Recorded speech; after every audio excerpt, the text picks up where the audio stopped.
living space. They also require affordable living space. So we're encouraging accommodation owners here, just because you see this as an opportunity to get people in, make sure that your prices are competitive so that you're not pushing people away. We need to make sure that people can actually see that it's feasible to come to Montserrat and work. The living space should be comfortable. One of the things that remote workers like are things like safe for your laptops, lockers for their suitcases. Yes, we know that Montserrat's safe and Montserrat's typically crime-free, but the person moving here may still have some slight reservations. So if you had things in your properties like a safe for a laptop, that will help.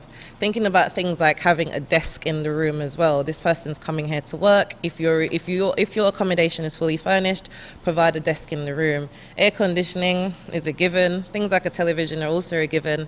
And one of the things we wanted to encourage people to do as part of this program was to introduce things like concierge services, bearing in mind Montserrat and the way that it currently works. You have offices all over the place, our supermarkets are all over the place. We don't have a central point that people can go to.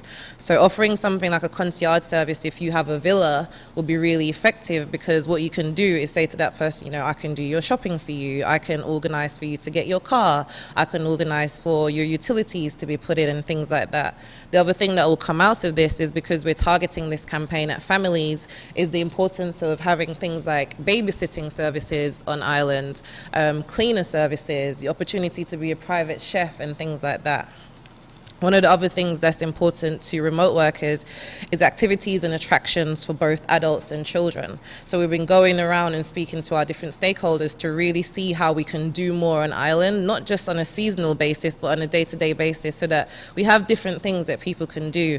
The type of individual that we're trying to target is an individual that's going to be quite worldly. They're someone who, they're earning a certain salary, so they like to do things outside of work and things like that. So it'll be great if restaurants are working with the villa owners, offering discounts and things like that. So we're all working together as a community.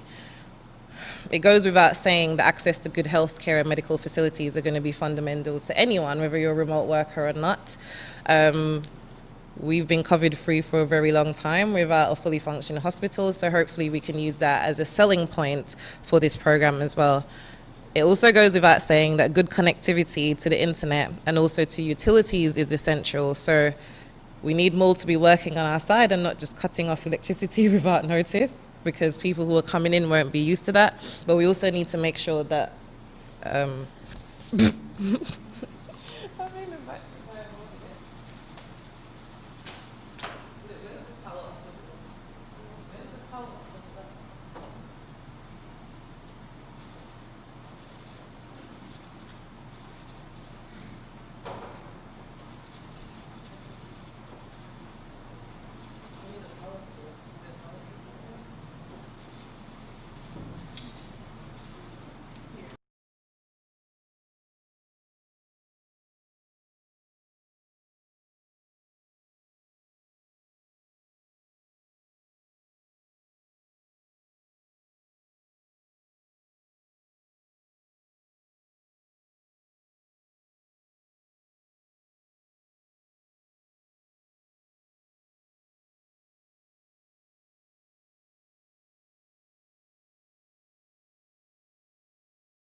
are by remote workers as well. So typically remote workers will work in positions where they're not required to be there physically. So we'll have things like entry-level computer jobs, customer service jobs, computer programming jobs, sales, teacher and tutor jobs, data entry, coding, translation, etc. You get my drift. So for this, the main thing is we're trying to attract families in these sort of job roles that require suitable accommodation and work-life balance, etc. One of the things that I really wanted to highlight was the Montserrat versus remote worker. On the left-hand side is the remote worker, the typical remote worker. and on the right is the Montserratian remote worker. So if you look for a Montserratian remote worker, there's no remote worker fee. Then you also get the opportunity to benefit from returning Montserratian incentives. So as you know, we have the duty-free concessions that are still available to Montserratians right now if you wish to return home. As a returning Montserratian, you have the benefit of being around your family and friends while you work. You're also going to be familiar with the culture and how things work on island, and you may also have access to family accommodation and things like that. For the typical remote worker, it's all the things that I mentioned before. They'll have an application fee, they must be employed outside of Montserrat, they must have a work-life balance, family, friends, it'll be beneficial for them for their family and friends, and then low-cost accommodation. Just before I finish this section of the presentation, I just wanted to give you a real-life case study because Barbados has been running their remote workers program since October. Granted, Barbados is having a few issues right now, but we won't touch on that too much. But since in October, they'd received 1,693 applications, accounting for 2,796 people in total. So remember at the start of the conversation, I said to you that people can come as individuals, couples, or families. So that's why the two numbers are different there. And the top countries for applicants were the USA, Canada, and the UK, which is essentially the same or similar target audience to who we're trying to reach out to as well. And just by applications alone, they've generated 4 million in revenue for their economy. Montserrat is targeting between 10 and 50 persons, particularly families, to our remote workers program. If we attracted 50 applicants, just 50 applicants, just a single applicant, then we will generate 24,975 in revenue. However, if we were to attract 50 persons over the course of a year, not from revenue generated through applications, but just through cost of living and their general spend, so spending on groceries, spending on travel, spending on car rentals, sending their children to school and things like that, we estimated that through this program we can generate 2.6 million for the economy if we were able to attract 50 remote workers. So I will now pass you on to Dr. the Honourable Samuel Joseph, who will be giving you a little talk on the future of Montserrat and how the remote workers program ties into that.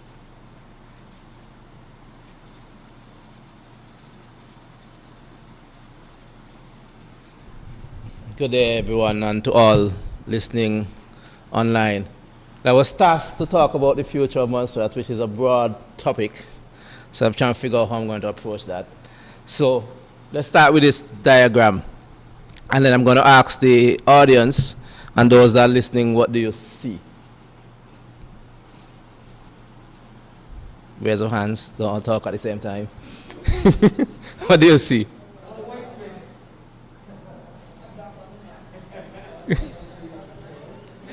Most people, apart from Gary who's trying to be clever, most people would tell you that they see the black dot. Most people concentrate on the black dot and they will say that they see the black dot. Most people wouldn't see the white space around. So I'm here to talk today about the white space and not the black dot. Because we're in a situation with Montserrat that we're basically starting back from scratch in some sense. We have a blank canvas that we can build what we want on it. So we have to ask ourselves, after the volcano, after everything that has occurred, after the COVID era, how are we moving forward and how are we going to get things done? And in general, in the economies of the Caribbean and Montserrat, we have concentrated on certain things over and over again. But the world has moved forward, and we have to be very, very careful that we don't build things for what was, but we build things for what's coming. And don't make the mistake of trying to spend money on our economy and our country and our focus on things that are in the past and try to concentrate. Where can we position Montserrat in terms of what's happening in the world to take advantage of all the upcoming trends? So we know we have this motto in MCW, green, connected, and thriving. And this is a motto that we have to follow and that we have to believe in terms of we have a new country, let's call it a new country. We have Montserrat, we have a post-COVID era. How do we want to set up our country to take part in what's coming and what's already here? So we know we're trying to sell an image. We're trying to sell an image to the remote worker. We're trying to sell an image to the returning Montserratians to come back. What are we asking you to come back to? What are we asking the Montserratians to come back to? What are we asking remote workers to be part of? What's the vision of where you will live in? Because you have your life, you live, and at the end of it, in terms of work-life balance and in terms of how do you spend your time, how do you want to see your future? How do you want to spend your time? Do you want to spend it in a cramped train going back and forth? Do you want to spend it in a city trying to earn money but you don't have a active life about you? Where do your children grow up? Do you feel safe in their community, in their culture? Or do you want to be in an island where you have trails, where you have a beach that you can go to, where you have a community, where you have a safe environment? Do you want to spend it in a country that's going green, that's not going to be contributing to the carbon footprint, where we as this country are making a pledge that in 5 years we're looking to move away from fossil fuel onto green energy sources, which the ministry is actively campaigning? And from the Ministry of Agriculture point of view, we were trying to take care of our environment, we were trying to get rid of single-use plastic, we were trying to grow our blue economy, we were trying to create a modern country where Montserrat is going to lead in terms of a green place, both in power generation, both in the way that we generate our own organic food, in the way how we treat our environment, the way how we treat our garbage, the way how we treat our plastics, and all these things that we talk about. This is the direction that Montserrat is headed. We now have the new fiber optic in terms of connections that Flow and Digicel hopefully will accelerate their plans to try to get this system rolled out throughout the country. But the base of it is here. We now have the fiber already here. It's for us to now take advantage of it, and for us as a country to do that, and for, again, appealing to the Montserratians that are out there to come back to your country and help with the rebuilding. And if you're out there as a worker and trying to find where should I go to, where's my family, or to contribute, that Montserrat is such a place where you can come to. Because the notion of now, as was discussed, going to an office and work, people realize after COVID, you can work outside your office and still get the work done. And it was a grand experiment forced on us by COVID. Because it was always talked about flexible work hours, let's work from home, let's do all these things, let's travel and work. But companies were reluctant to try it, but COVID forced people to try it. And workers have now realized, you know what, I was home all the time, I got the work done, I got to spend time with my family. Companies have realized I don't have to rent expensive office place, I don't have to buy you a desk, I don't have to buy you all these things, I can get the same amount of work out of you for less expense on the company part. So we have all these centers that are being set up that people can go to and work. And in Montserrat End, we are looking at setting up, and we are in the process from the ICT unit of setting up a tech center, a kind of WeWork space where people can go to do their work. You can be in your villa, you can be on the beach, you can do, maybe sometime you might want access to printing facilities, to talk to other people, to a conference room. So we're currently in the process, and that should be done hopefully by February, if everything goes right, that center is set up, so that not only that local people can go there to discuss their business ideas, set up their stuff, but some of the people that come in, both the remote workers and the return Montserratians, can have a place to go to, sit down, collaborate, and get their work done. To do all of that is going to require connectivity, which we are, as I said, we now have the fiber, and hopefully everything goes right, so the connectivity will be there. And I will have questions on that, so we'll deal with that in the question and section part. The other thing that Montserrat is pursuing and will happen, we are advancing with our 2 ports to expand the port operations in Port Little Bay. Also, the control tower, the groundbreaking has just occurred yesterday, plus the resurfacing of the airport will take place by March. So all those facilities will be upgraded, and Montserrat is on the move, so you'll be coming to a country that will be advancing and will have all the necessary things in place for a modern society. To get all of this done is a lot of pieces that have to come together. It is not tourism or the Ministry of Communication or the government or the marketers. It has to be a full, the whole country has to be a whole, how to put it? Everybody has to be part of the puzzle. The accommodation owners, the supermarkets, the marketers, the access, immigration, tourism, the marketing, us ourselves inviting our friends who we know we have overseas and went to school with and now in England locked down for 6 weeks to encourage them to come back to Montserrat. We are safe. Come back to the country. We educated you. We did all the things to you. And we're out there with a family in some of these metropolitan cities. Come back to us.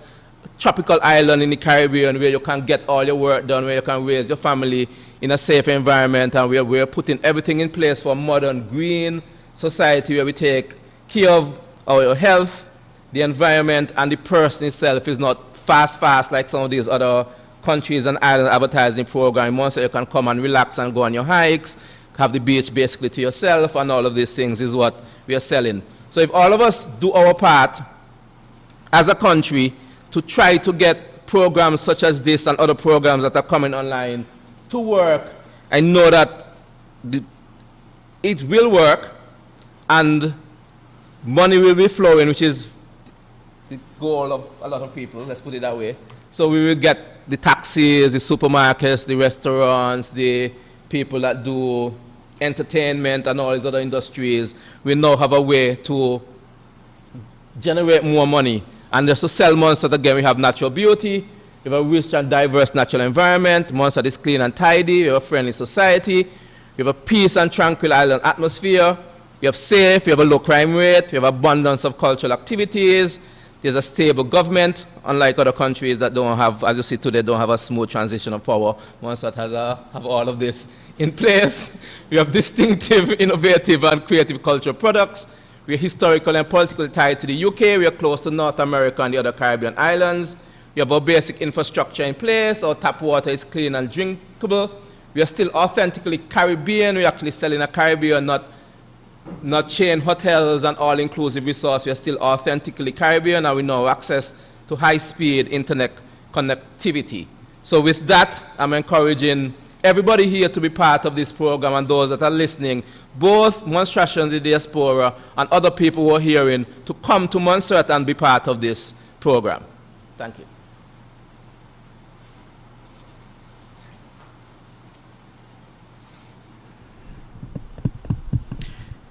Good afternoon, everybody. I'm Rodden Silcott from Hypnotic Montserrat, and I'm responsible for the marketing aspect of this campaign. For this remote workers campaign, we saw it as a grand invitation to the world to come to our home. So therefore, we need to represent what we intend to put out into the world. So, as most would say, your first impression would count. So what we did, we looked at different avenues to approach this, different medium to reach our target audience, and based on what my previous speakers mentioned, they highlighted a lot of different characteristics. So one of the first visual factors of the campaign would be a logo. So the logo on the screen is one of the team's favorite, and it's possible that it may change, but I'll explain what it means anyway. So what we did was look at a few simple elements that provided a powerful impact, and what basically means a lot to us. So the shamrock, it speaks to the alias that we have of the Emerald Isle of the Caribbean, and it hints to our ties to Ireland and its culture. Now you have the map pin or the location pointer. So this basically alerts remote workers and other travelers that this is a special area in the world map, right? See, you have the track to welcome them to Montserrat. So we use the streaks that lead directly to the center of the entire logo. So this is the place you want to be. In terms of the colors, I'll flash back a bit. You notice that you have some blues and greens. And what we did was, instead of recreate or start from scratch in terms of marketing Montserrat, we look at what was there before and made use of it. So on the screen is the existing tourism logo, which encompasses a few meaningful features. So in the M, you notice there's the verdant hills of Montserrat. Also represents, the green also represents the flora, fauna, and the Emerald Isle. So the yellow aspect, sunrise and the sunset, it fades into the blue, represents the blues of the seas and the Caribbean and Atlantic Ocean. So this is where we took some of the colors and which would form the basis of the overall look and feel of what we are going for. So the campaign message would echo what my previous speakers mentioned, which were natural beauty, low crime rate, fiber optics, and the list continues. So the process we intend, what we started to take was first to create awareness. So this took the form of town hall meetings such as this. We will be creating a few videos that would embody a lot of the features that we're trying to communicate or advertise to our remote workers and families abroad. So it'll be broken down into 3 videos. The first being representing why Montserrat. So you speak a lot about the healthcare, the advancement in technology, overall beauty, and a lot of other things. Then you have a how-to section. So in terms of filling out all the forms and the processes required to accomplish a lot of things during your application will be featured in those type of videos. So once you log on to the website, they'll be displayed and you click on them, and it's basically like a self-tutorial. Okay, so in order to push this message out, in addition to the videos, we created other visual graphics, both print and on screen.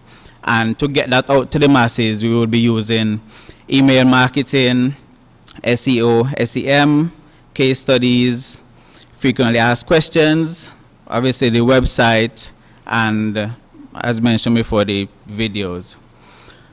After we provide all this information, why you should come here, all the benefits and everything, then it will be left up to the remote workers to make a decision, visit the website, complete the application. If they have any issues, there's customer service available and ongoing support.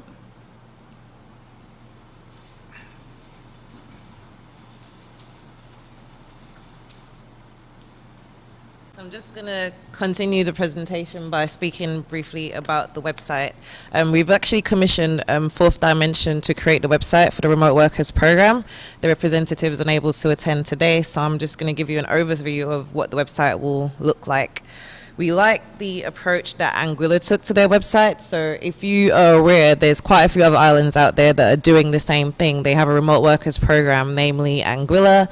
Antigua and Barbuda has one. There's one that's we've mentioned previously for Barbados. There's Aruba. I think the Cayman Islands also has one. We also have Estonia, who was more or less the leaders in terms of digital working. And we also have other countries, like Dubai. So we really looked around at the different websites and we looked at what the different countries were doing, and the website that we felt was the best was Anguilla, because it still has a light touristy feel to it, but it still gives you all of the information that you need. If you look at the Antigua website, it's a very static and very stiff. It's not very welcoming. So we didn't want to take that approach. We wanted it to be an extension of our existing tourism website. So when you go onto the Anguilla website, this is their homepage. So you can see at the top, they've kept it very simple. Escape to Anguilla, work from Anguilla, and FAQs. Anguilla actually takes a different approach to us in the fact that they've just included it as part of their existing tourism website. So if you go to I Visit Anguilla, if you go to a certain section of their website, you will see the information about the Remote Workers Program. We've decided to separate ours from tourism, just mostly because of time, and also so that the message is consistent. Royden mentioned videos before. So for Anguilla, what they've also done on their website is they've put up what the experience will be like. So just to touch a little bit more on what Royden was saying with the videos, the first video that we intend to put out is supposed to be a video that's saying, we're welcoming you. So we're trying to get we're going to be including persons from public works. We're going to have school children and stuff like that in the video to really give them a sense of what it's like to live in Montserrat. And the reason why we've taken that approach is because when we've looked at the competition, they've taken a very generic, very typical approach to their videos. So even the video that you see here for Anguilla's digital nomad program is very much typically what you'd expect to see. So you'd have an individual on a beach with a laptop. But for ours, we wanted to really bring Montserratians into the story. So we wanted to have Montserratian children in it, Montserratian nurses, Montserratian public worksmen, so that they can see the island that they're coming to live in. The second video that we wanted to do would be the more touristy approach that would probably resemble the family's video that they have here. And that video is really to talk about, just give us a visual tour of Montserrat. So it's more of a virtual experience. So that one will be more touristy, quite similar to the tourism video that we already have, the one that's been really popular. I'm sure most of you have seen it, but we're going to be putting a few more call to actions in there so that we can encourage people to go and apply for the visa. The last video, as Rhoda mentioned, was a how-to video. So again, because Montserrat's a little bit disjointed in terms of where things are laid out, so we're going to try and provide an instructional video that will give people access to the key things that they require and also demonstrate how to complete the application form. This is another element of Anguilla's website. So on our website, as well as I mentioned before, we're going to have links to accommodation, links to education, links to all the ministries within Montserrat's government. We're going to be putting information in terms of emergency contact details. There'll be FAQs on the website. There'll be links to all of the individual ministries, as I mentioned previously. And also we'll have a section on there for blogs, because what we want to put on the website is blogs. Rhoda mentioned search engine optimization and search engine marketing. So those are some of the tools that we're going to employ to really target persons who are searching for remote work.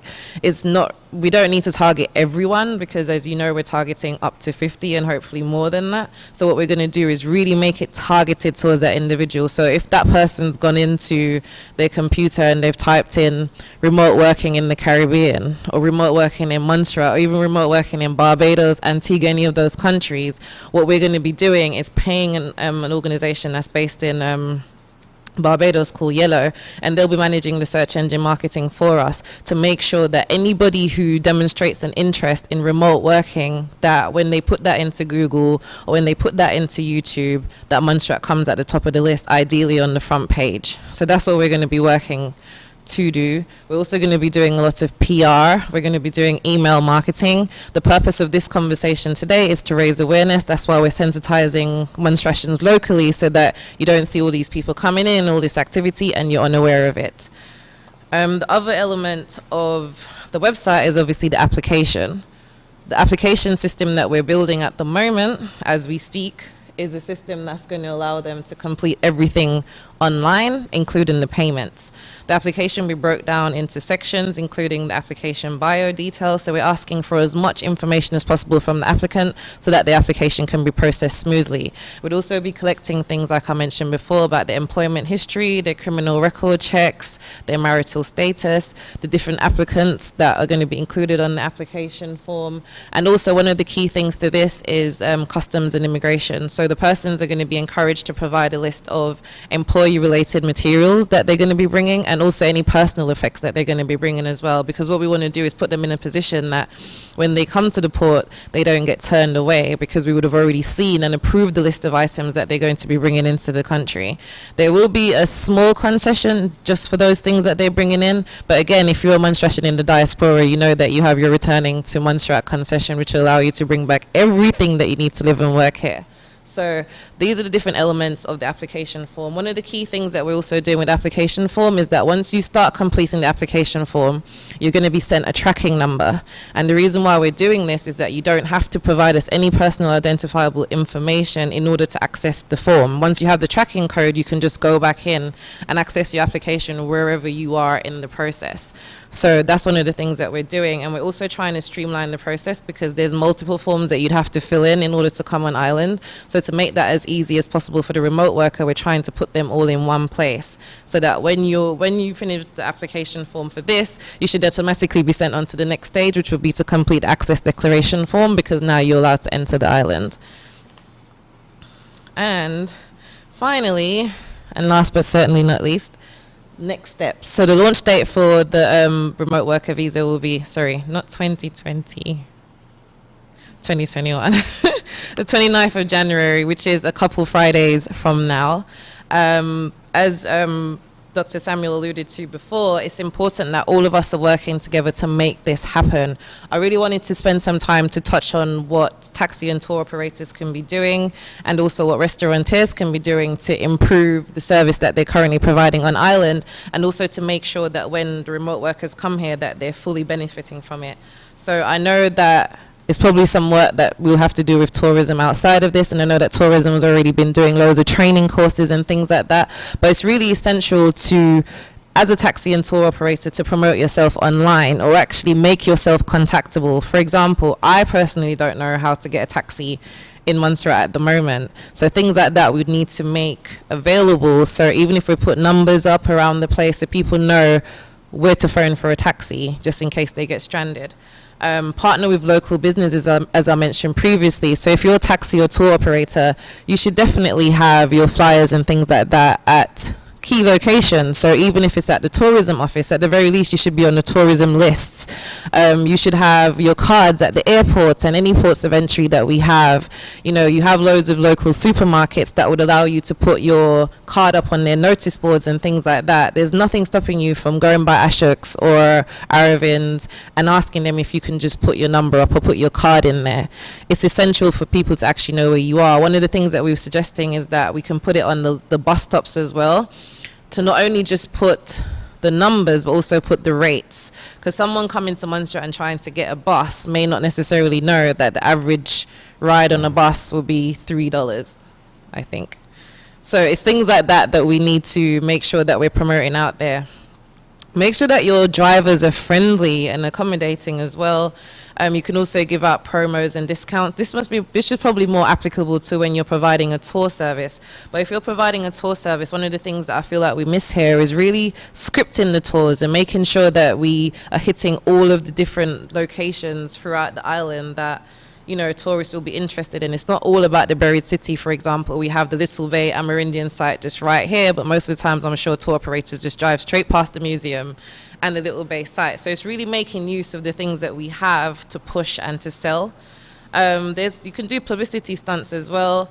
There's nothing wrong with making sure that all of your buses and your entire fleet is branded. So that's another way as well to promote yourself, making sure that your bus at least has your contact details on there. So as you're driving past, I might be able to take down your number. The other thing is also to make use of traditional marking. So as I alluded to, making sure that you're putting up posters around the island with just your contact details, or putting your business cards in key locations where you know that these type of people will be. Another thing that we fall down here with Montserrat is customer service. It's just making sure that we're providing good customer service to everyone who comes on the bus or comes in contact with you. And ensure that you're driving a quality vehicle so that, you know, the wheel's not falling off. No one's really going to want to get on your bus, right? So it's just making sure that we're doing these little things. Restaurants I wanted to touch on as well. I know that building a website sounds onerous and things like that. So at the very least, you should have an online presence. If you're a restaurant owner, you should at least have a social media profile. They're free. Most of the marketing on social media is absolutely free. So if you have a restaurant, at the very least, put your opening hours on your social media platform. You know, you can put your menus on your social media platform. You can put your staff. You can put any promotions and things like that that you're doing. Obviously, if you had a website, it would really help in terms of the search engine marketing that I mentioned previously. But update your menu on a regular basis. You can create things like customer loyalty programs. If you think about the people that we're trying to target, these are going to be individuals who are used to living in metropolitan cities, and they're going to be used to Starbucks, and they're going to be used to the Pret-a-Manger's, and they're going to be used to, you know, Costa Coffee and things like that.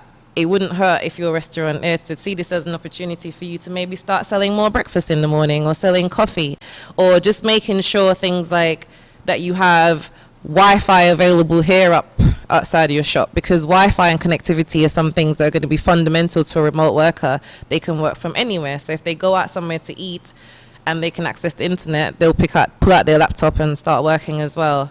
run contests and competitions, work with local artists, local singers. You can have things like karaoke night, you can have games night. You know, there's different things. We have to start thinking outside of the box. Work with a villa owner and offer that villa owner a discount to any of their villas that they have, 10% discount on all meals. Things like that are what we have to start doing and start thinking outside the box.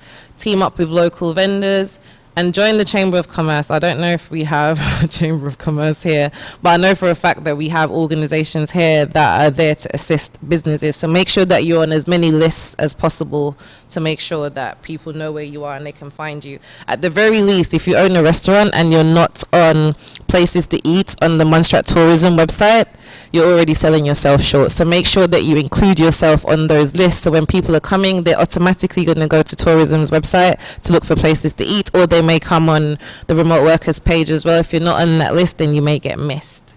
Okay, so those are some ways. I'm going to open up the floor to questions and answers. So anyone with a question, please feel free to walk up to the mic just there in the middle so that we can pick you up and we will all join together and respond to your questions. Vertically challenged here.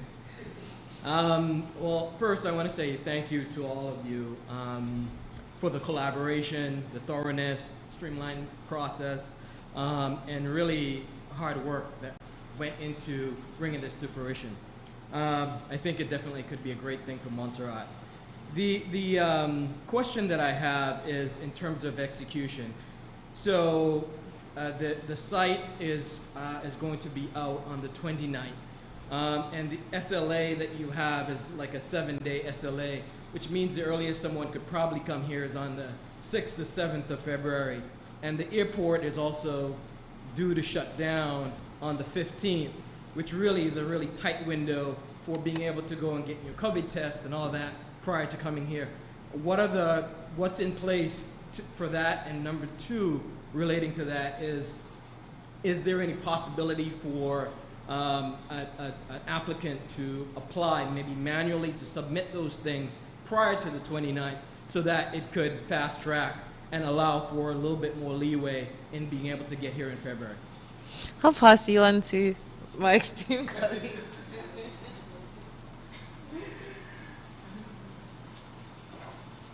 I'll deal with the easy one first. And in fact, we did have a discussion even today about that issue that the legislation has been passed.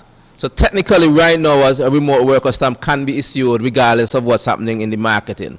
So we did have a discussion that yes, if somebody really wants to come and they manually apply, we can vet the things through an email or something and do send it back. Once they understand it may not be as fast as this, and there may be some complications, because you have to send the email, all this stuff to us, we'd have to send it to police, we'd have to wait on police, it won't be a streamlined process. So if you know people that really can't wait until that time to use the actual website, we can process it manually, because I said legislation is passed and technically we can issue the stamp and they can come. Once they're willing to deal with any extra issue that may come because it's not really finalized, so that can happen. In terms of the airport shut down, the final dates haven't been set, but it will be true that during those 10 days they won't be able to come. So if a travel arrangements they're going to be making will we have to be made just before then or 10 days after, but it's 10 days. So if you're coming to Montserrat for a year and you have to wait 10 days, you'll wait the 10 days. But it will be publicized when the dates of shutdown will occur, and there'll be a helicopter service that will be put in place. So there is a tender out now to asking for services, for helicopter services to go in place. But the full details haven't been finalized, but it won't be, the island won't be completely shut off. One other follow-up question. You can say that. So I appreciate that, and the reason why I say that is a lot of folks want to get away from the winter. Right. So, you know, they want to get here now. But the other question there is, I have folks who are planning to come under this program, and a question that they had asked is because they're an executive and they have a nanny. And so in that situation, is that permissible under this as part of the family, or how would that be treated? It will be permissible. So they'll, as Ms. Howe pointed out, the facilitator of the program, you would, once the person is financially dependent upon you, and you show that the person is financially dependent upon you, they can come. So your nanny, your grandmother, or those that are taking care of your children, or your tutors for your children, they can come. Once they submit it onto the list, and they, on the side, we'll look at it, and if you have questions, you'll ask, and we'll facilitate all of that. Yeah.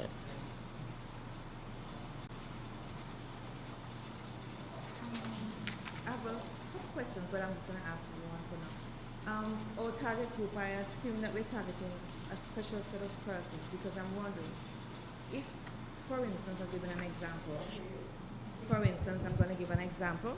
If I'm working for a company in the United States and I would like to come, what consideration is the government giving? I'm coming to Montserrat to work for my company, but my company is not willing to pay for me to work here.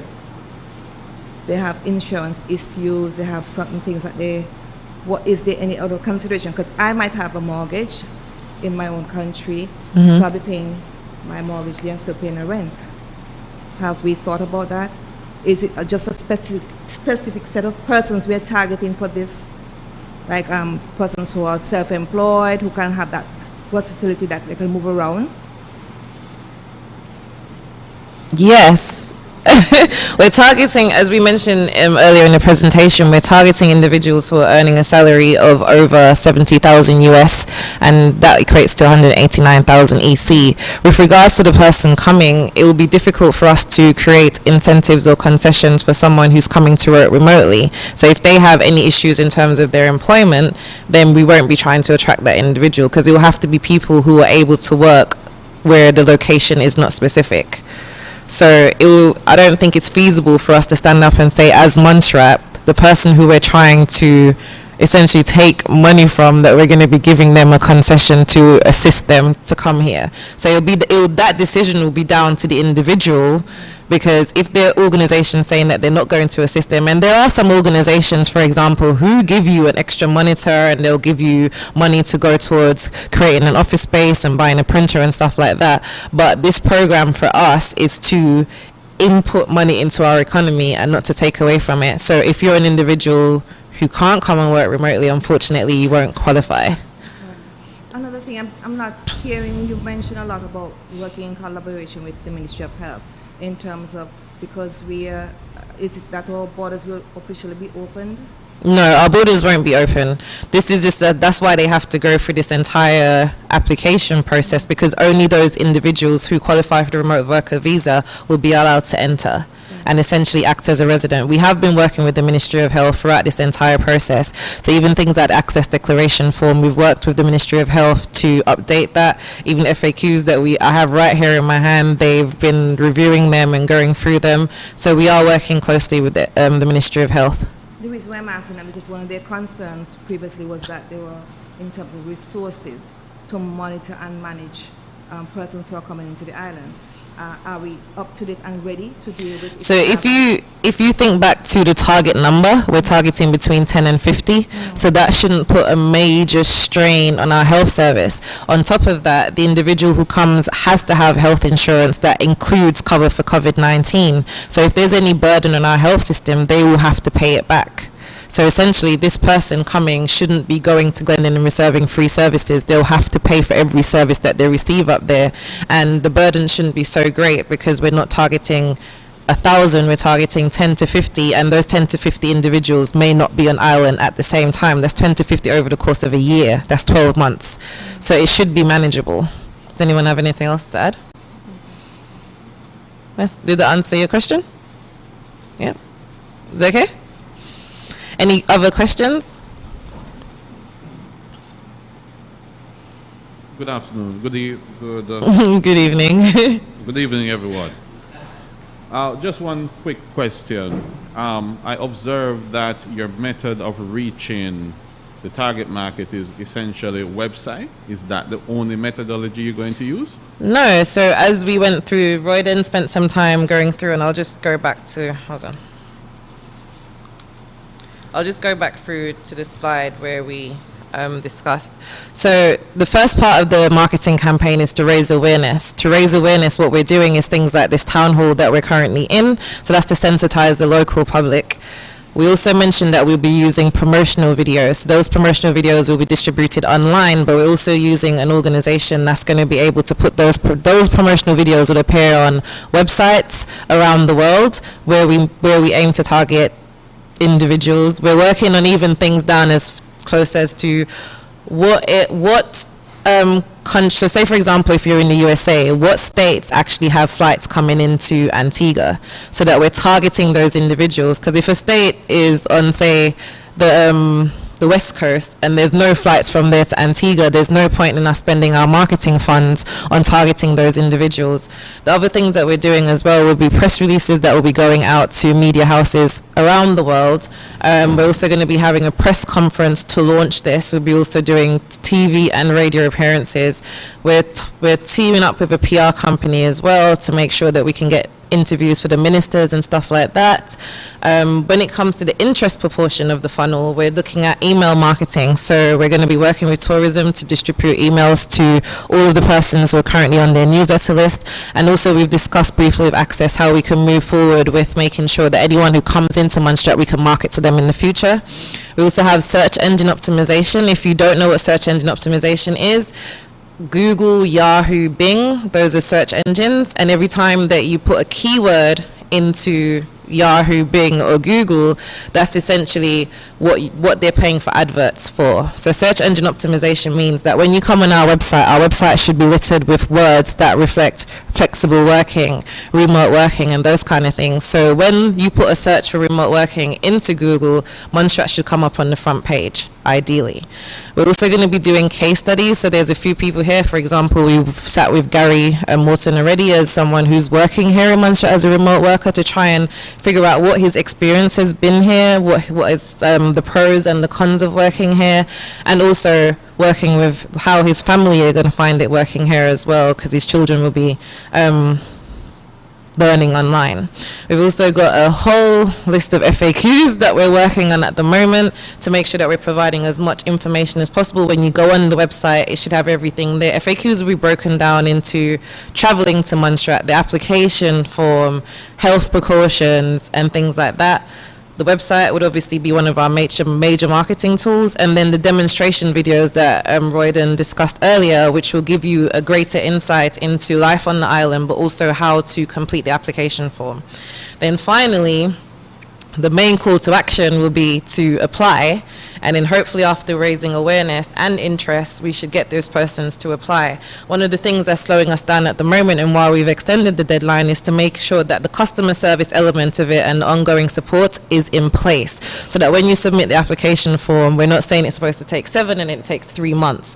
So we want to make sure that when the application goes into MCWLE, the police have sent the application in a timely manner, and all the checks are done with regards to employment. So within that 7 days, everything is complete. Outside of that, we'll provide you as much ongoing support as possible, because we will have a dedicated mailbox for this program, but also individuals who are working specifically on this to make sure that it's a success.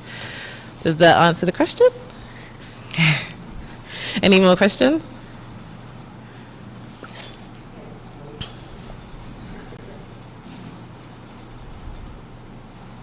Thanks for your presentation. It was You're welcome. good. The question of what's your rationale for cutting off at the income of $70,000 and $70,000 just for the main applicant? Because if you have a family, a husband and wife, and between them they're making $120,000, but no one is making 70, are they not eligible? That's a very valid point. I'll pass you over to my esteemed colleague.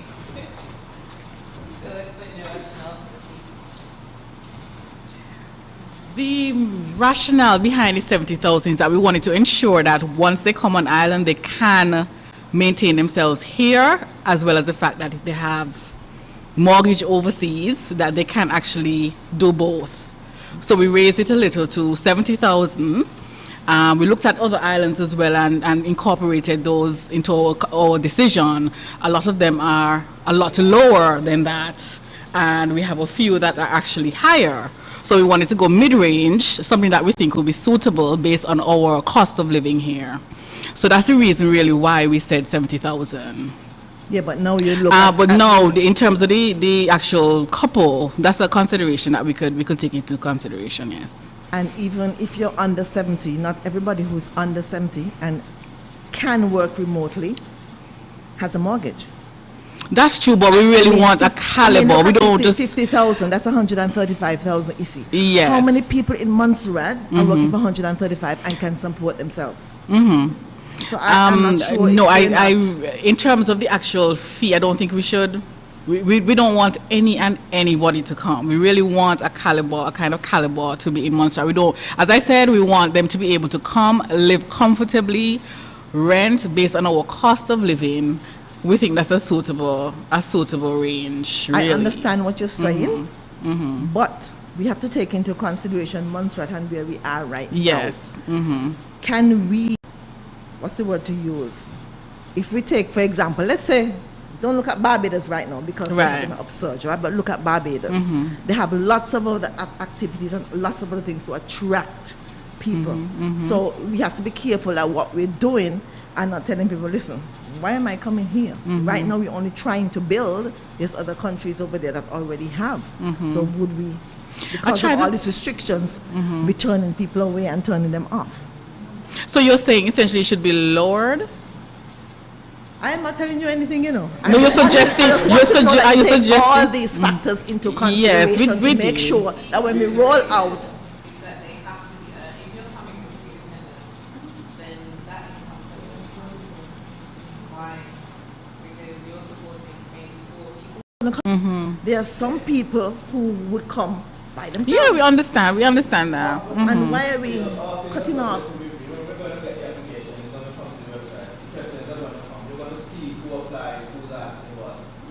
As you see the data, you can make other decisions. If it turns out that nobody is coming at that number, you're going to have to... Because of that reason. Because of that reason, you're not going to calculate. But you're not going to know that they're not coming for that reason. They're just going to see all the requirements and just say it's not for me. Well, that's few. Because for me, if I see that, I'm done. I'm not coming. Yeah. The people, remote workers who would want to come and bring their kids, would they be allowed to enroll in the government schools? Yes, there will be. And would there be a fee? No, there won't be a fee for the government schools because by law, our legislation says anybody on island under the age of 16 should be educated. So we should actually do it free of cost. Okay. And when we accept the remote workers and they come to Montserrat, would they be quarantined? Oh yeah, they'll be going through the same protocols as anybody that comes on island, yes. Okay.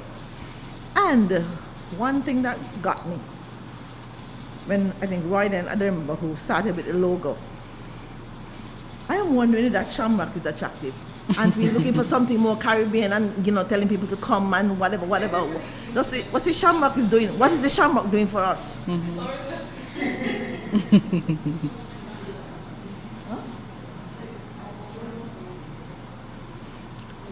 Do you want to respond?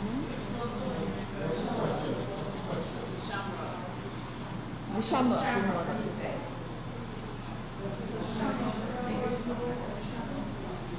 I don't know, whatever was put there.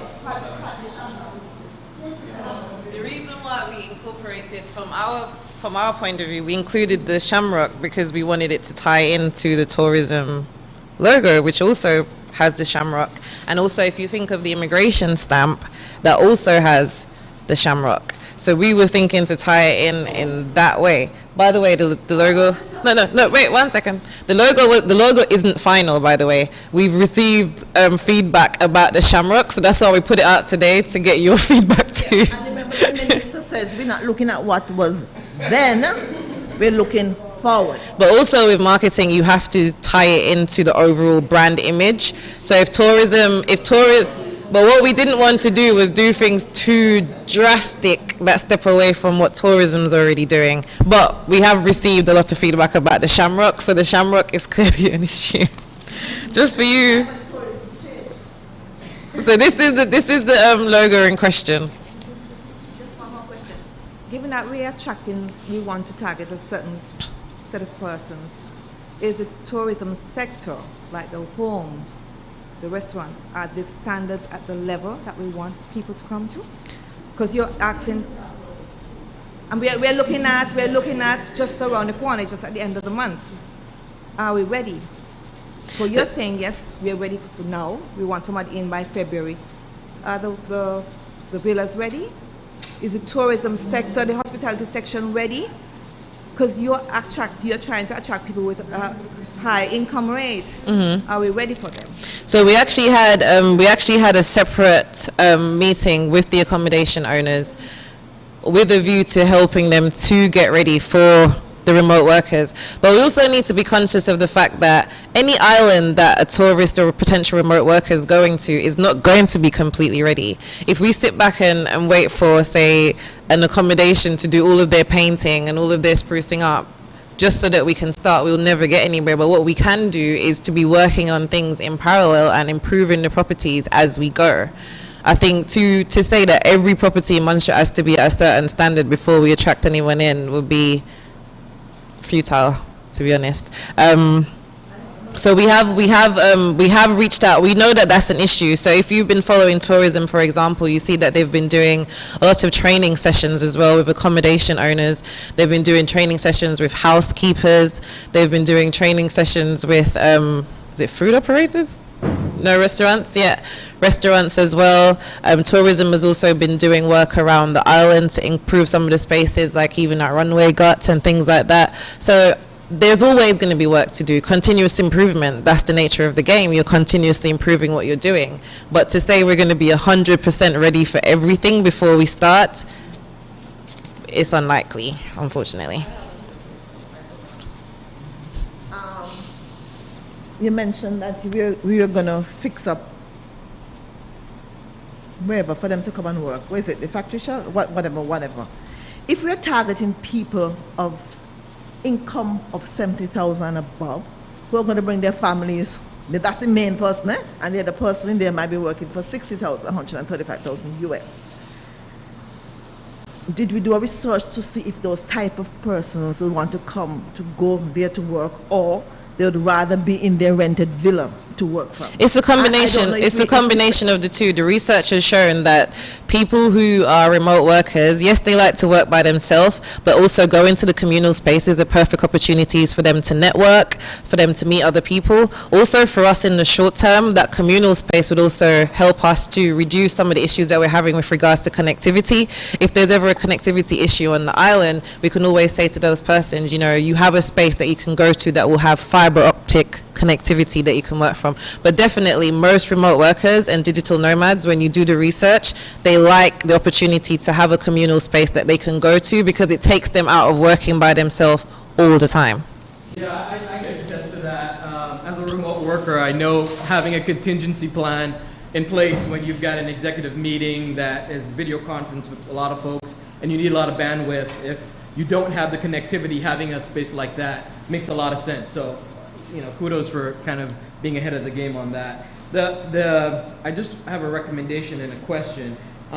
Really love the marketing strategy, low cost, really focused, digital based marketing strategy. Makes a lot of sense.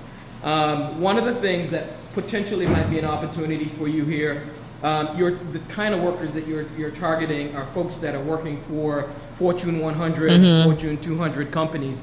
And in that case, is there any thought behind actually going to these companies directly and giving them the opportunity for partnering with Montserrat, that type of thing, for their workers? It's something that we've considered, and also if companies can apply for their employees, but we decided that will be later on in the process. I don't know if Lonnie wants to speak to that.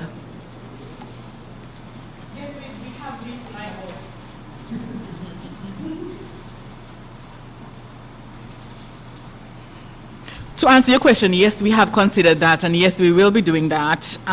It's just in this first phase, we're just targeting that. I mean, it takes a lot to actually put these things in place, and with a Fortune 500 company, that will take, you know, a lot of... Pardon?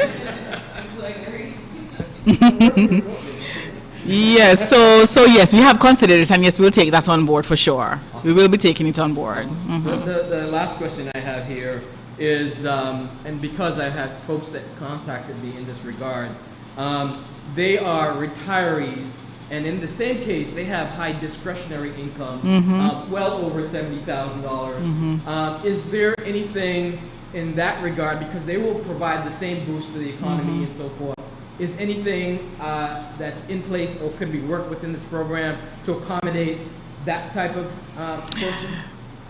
I think the minister or even Mr. Buffon can maybe answer that, because the program that we're doing is remote working program. I think that might have to come under some sort of accommodation type program. Minister, can you, one of you, address that question?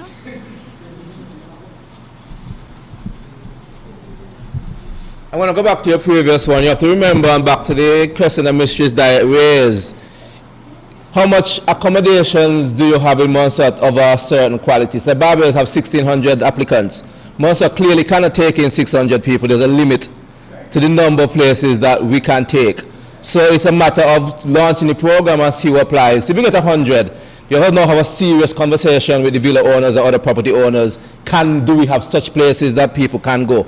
So yes, we have thought about writing to the companies directly, writing to Twitter and Google and them directly, and say we have this program, can you send the people and have a discussion? But we would like to see first who's coming and how it works before we try to expand it and 50 people come and we end up in problems because we don't have the facilities to deal with them as is. In terms of the other things, that discussion is going to start tomorrow because the current order that we have, SRO, expires at the end of January. So discussion is going to start tomorrow from a government level. What new categories are you putting in place of people that you're allowed to come? So all I'm going to say that will be taken into consideration. Because and also, I gather there's a lot of people, well, I don't know about England, but I'm talking about the US, who work from home. Right. And their employers doesn't mind if they're in Timbuktu, US or Right. Montserrat. Right. But their income is not necessarily 70,000. But they Right. can afford to come to Montserrat and rent a place and work. We have excluded those people. And these are not the high-end villas, and so that those people are going to come and rent the high-end villas. But there'll be other areas where people have their one-bedroom apartment downstairs or whatever. They can rent. But they're not Montserratians, huh?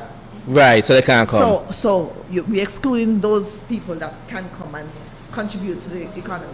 We get that point, but I said the first consideration was to try to ensure that when they come that they can actually sustain it. So, but I agree with your point that maybe they don't have mortgages here, maybe they don't have children, and maybe they make $50,000 and they don't have to go in a villa type thing, but they can go in a there. So that will be taken into consideration as we go along. It's a question of what criteria do you use for, remember borders are still technically closed, we haven't opened up, and now with the new variants, other things happening. How much people are willing to come into the island to monitor and to make sure that you don't do these things? So yes, I understand that. If it turns out that we launch the program and nobody comes, we have to start having a discussion of why didn't they come, and email back people and then see where the bottleneck is. If we have a situation that 100 people apply and all of them are making $79,000, then it will be less likely that we drop the range.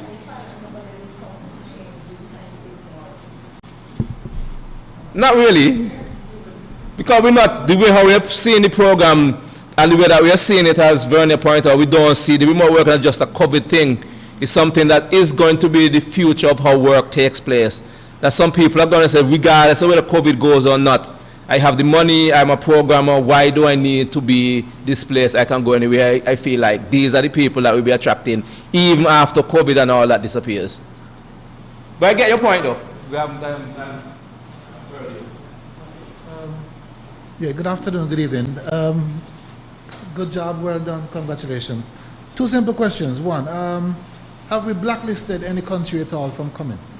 Anywhere in the world, or are we depending on the system or the website or the application process to, to eliminate them? And then just the other questions, and then I could see it, is who or where will the final say in terms of the application? Where is the Is it at your department? Is it in your, yeah? In the ministry?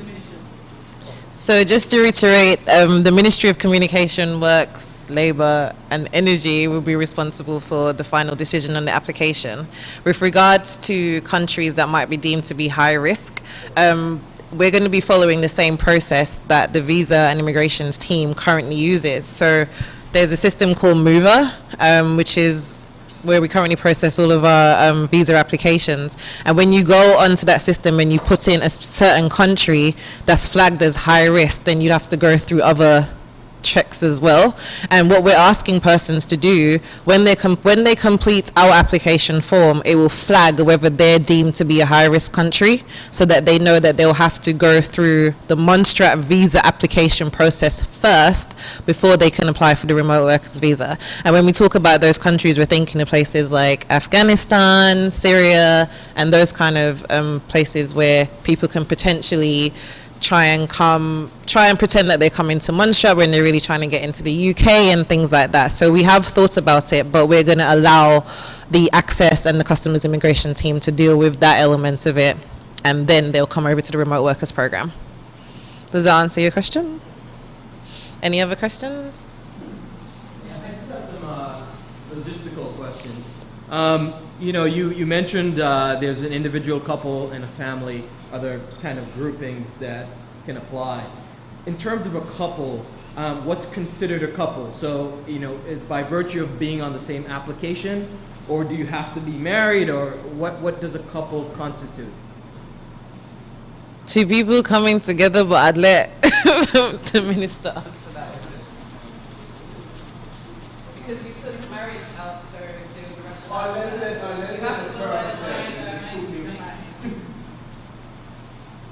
The legislation is out, and all it says is two people applying together. That's it.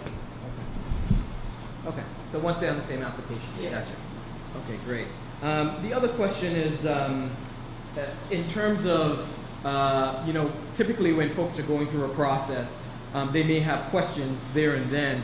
Is there a contact person that they can reach out to in terms of asking questions if they need to? There will be a contact email address. Yes, there will be a contact email address and phone number that persons can call. A help desk where persons can. Oh yes, and there'll be a live chat as well on the website that persons can interact simultaneously. And we do have a frequently asked question section as well on the website. So, yeah. So, how was it's quite similar to some of the questions we've been asked. How was the target number of 50 families determined? And does this correlate to the number of available rooms, villas, or houses? How was the number of the target number of 50? So we said it's 1 to 50, but how did we... No, we're giving a target for ourselves. It's how much we think we can manage. We started off with 10. If we get 10 persons, we'll be happy because, we'll be raising quite a number of revenue for the country, and persons will actually, that's 10 homes that will be getting, a boost in their income. But we then increased because we realized that persons were actually, showing interest. So we said, okay, let's up it a little based on interest that we would have received so far. We started with the 10 because we have an idea of how much money we're currently expending to run the program. In terms of the marketing and all the stuff that we have to do, there's a certain amount of expenditure. And we have to, in some sense, justify where we're spending all that money. And we kind of calculated if 10 people comes, we would have made back all the money that the ministries and the government has spent. So anything over 10 will be a profit in some sense that the government makes. So that's how we started with the 10 number. But 10 is the break-even point that wherever we're spent on marketing and all these other things, videos and stuff that we have to do, 10 will make us back our money and we can justify the program to finance. After that now, 50 is the number that we're trying to get to, but we are going to hit a cap, as just pointed out. I was pointing the question in terms of accommodation and such things, but 10 is the break-even point, basically. And hopefully my last question. You mentioned that the remote worker, you have to ensure that they already have health insurance. What if they come and we have health insurance that they can buy into in Montserrat. Are you going to exclude that? Because that would also be helping a company in Montserrat also. Well, in order for them to be approved, we have to see that they have health insurance. But if they wish, if the health insurance can't cover certain things here and they wish to go to a local healthcare insurance provider, then they're open for that. But we need to see that they can, and they won't be a burden on the system. So before approval, we need to see that they actually have health insurance and that they can pay for any sort of health costs. For instance, they have to go to... so you said you have to see, right? To see, what do you mean? Couldn't you give them a time limit? I know sometimes you get a contract and they say within 10 days of signing, you must put this insurance in place or whatever. Couldn't we have something like that? Because it doesn't take long to get your health insurance approved. It can take days. It can take less than a week. Yeah, it can be done. It's something we could take into consideration. So put on this, health insurance is required. If you currently don't have, you can purchase it from the following local suppliers, and it must be purchased before, within that time. So it can go on the website that if you don't currently have, these are the current local companies that will provide it for you, and you will need to purchase it, and then we will continue the process of your application. So that can be done. Because part of the process as well, even though we give them a temporary stamp, they have a month when they're on island to get the actual formal stamp. So maybe we can put something in to say within the first month they need to have health insurance.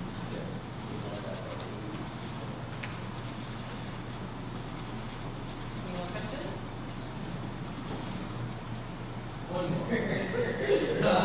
Waiting for everybody else first. I didn't want to. One of the logistical questions. So one of the criteria is employment verification, right? Are there examples of what those would be? Is it like your pay stub? Is it tax? What are the examples of the the proof of income that will suffice?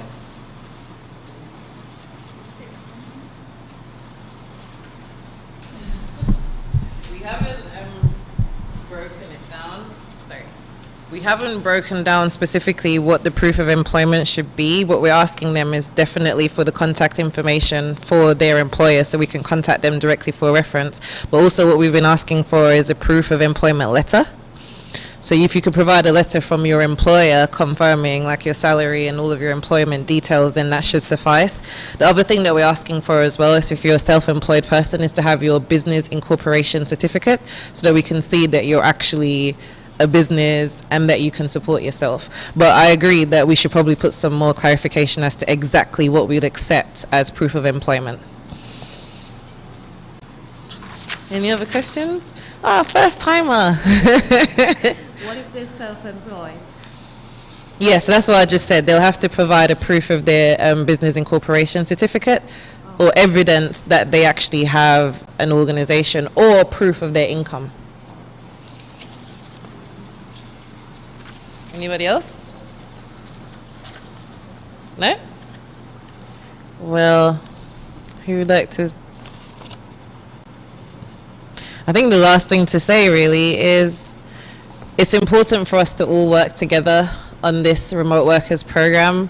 As you alluded to, as an insurance provider, if we all work together, if you're promoting the program, what we're trying to do as well with some organizations is, for example, with SVG and Fly Montserrat and organizations like that, we've asked them for the opportunity to put something about the remote workers program on their website.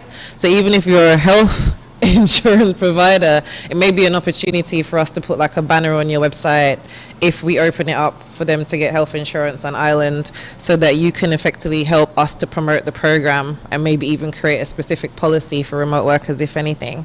We definitely need to work together. Restaurateurs need to work together. The taxi and tour operators need to work together. Tourism, all of the different ministries, we all need to work together to make this a success. So with that in mind, if you have any questions, please send them to, you can send them to basconsultancyservice@gmail.com. And what should they send for the ministry? So if you can also send an email to mcw@gov.ms.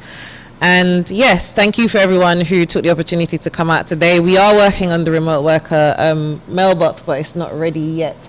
But you can also ask questions by going to the tourism's social media platforms. You can also go on GIU social media platforms, and you can just basically DM them, and they'll pass the information over to us, or your questions over to us.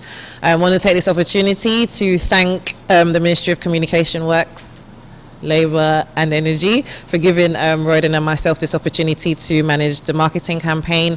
Thank you very much to Ms. Howe for presenting today, and also to Dr. the Honourable Samuel Joseph, and also to my esteemed colleague Royden. And thank you very much for your eyes and ears tonight, and we hope that together we can make this a success. And last but not least, the audio and film crew. Thank you very much for coming out, and thank you very much for your time.